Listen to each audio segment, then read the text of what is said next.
Alert, alert. In this video I'm going to tell you how you can open your home door. In this video I will tell you that this is your home sweet home.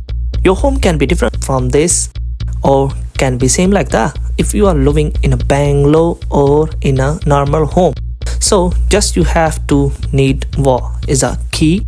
Yes, only your key. You can open your door lock with your key. You just need to do what? This is called door handle.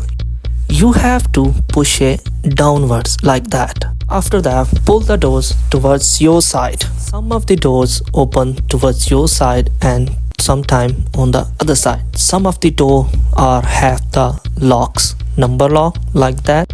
So you just have to put your number lock whichever you set whenever you install the door.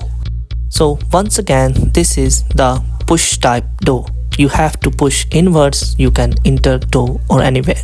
For more videos, like my channel and subscribe Daily Hacks. Bye bye.